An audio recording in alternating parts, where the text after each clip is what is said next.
stress, hatred and intolerance, and to a certain degree they've succeeded. Until now. For now, people are beginning to wake up. This message therefore goes out as a hope, as a challenge and as a calling.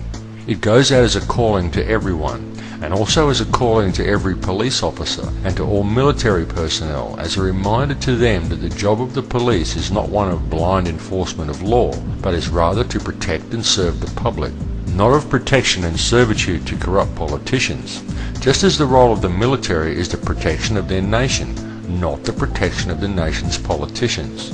If the politicians enact legislation or issue decrees that oppress the rights of the people, or are not in the best interests of the people in promoting freedom and the right of each individual to the personal pursuit of happiness, then it is the politicians who sought to enact such laws who should be arrested, and not the people who disregard them. The people are sovereign, not the government. The government is the servant of the people, not vice versa. Of course, waking some of these police officers may be somewhat of a challenge, if not an impossibility, because it is highly likely that many of them have already been microchipped. It's extremely easy to control the emotional state of any person who has been implanted with a microchip.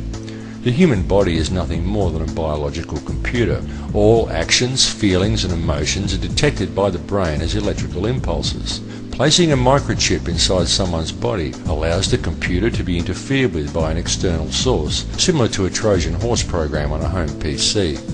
No intelligent or thinking individual should ever allow themselves to be microchipped, no matter how convenient it is made to appear to entice you. To allow yourself to be chipped is to place your life and your very thoughts and your emotions into the hands of another person whom you do not know. And this is not science fiction, this is actual fact. In recent decades, experiments with microchips were carried out on animals with great success.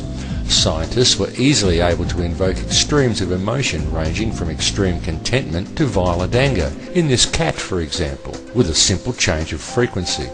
This technology to control emotions does exist. It is not some fantasy, and it is very likely that it is due to such technology that we are recently witnessing such wanton aggression from police officers, whose actual job it is to protect and serve, rather than to harass and intimidate, such as they appear to be concentrating on now. It must be clearly understood that there are only two emotions, love and fear. All other emotions stem from these two base emotions. Love is a much faster vibration than fear, and love has been proven to actually physically affect human DNA and allow more centers for coding. This is what makes true evolution possible, and it is this knowledge the elite desperately want to keep from the hands of the people, because people who live in love evolve to a higher consciousness and awareness, and power over them is lost. So the 64 possibilities of codes that we call the human genetic code, and of these 64 possibilities, it appears that only 20 of these codes are turned on right now for us, the 20 amino acids. Well, researchers have been able to show us, and this is a pretty amazing thing to say. What has been discovered is this, is that there is a switch that turns off and turns on where those coding sites lie, and that the switch for that turning off and turning on is what we call emotion. And this is the first time that we've ever seen the patterns of emotion directly physically linked to human genetic material.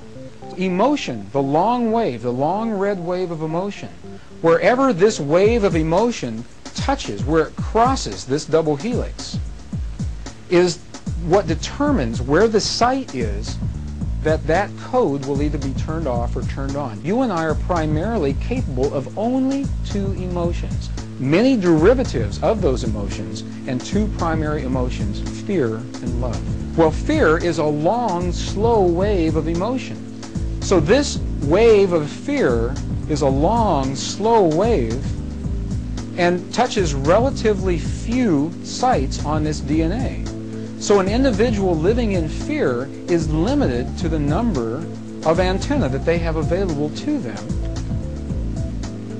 Whereas an individual living in the pattern of love, this is love in DNA, you can see it's a higher frequency, many more potential sites for coding along that genetic pattern.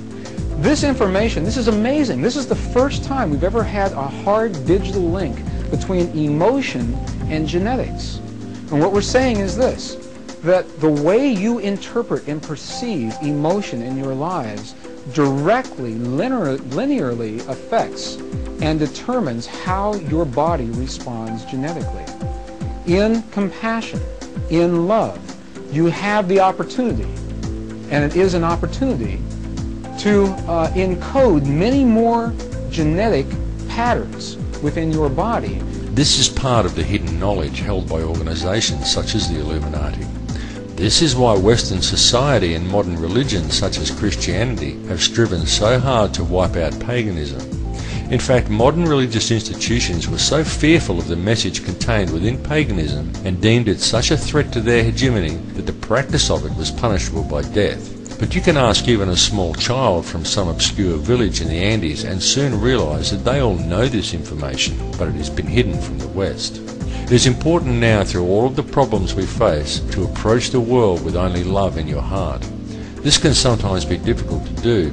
When faced with the truth about our world and the atrocities that are being carried out in our names by our governments, do you feel outrage? Do you feel anger? It is quite natural to feel such emotions when faced with this information, and quite fine that you do, because such anger and outrage is born from love and empathy for your fellow man. Or do you feel hatred at the perpetrators? Hatred is a very bad thing, and though it is hard, you must not allow yourself to fall into such a trap. Hatred is a very negative emotion, and negativity can only ever produce more negativity. And the people who are carrying out this madness in the world want you to hate them. They don't care who your hatred is directed at, even if it's directed at them, just so long as you hate something or someone. They just want the negative energy to keep flowing. Do not hate your enemies.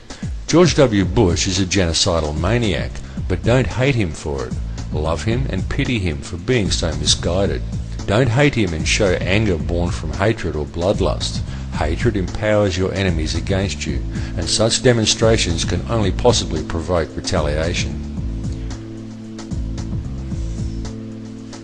In attempting to deal with the New World Order, many talk of an armed uprising, but that is not the way. They want an armed uprising. You must see that, and so you must not give it to them. An armed uprising will only result in martial law, and the New World Order will never be defeated with weapons. They have technology to defeat any armed uprising that you cannot even imagine. The whole issue needs to be approached with a state of love. Now, when I say it's important to approach things with a state of love, I'm not talking about the touchy-feely, let's all be passive and wear flowers in our hair kind of love. I'm talking about real love, empathy and understanding for all people and all life. An understanding that there is no division.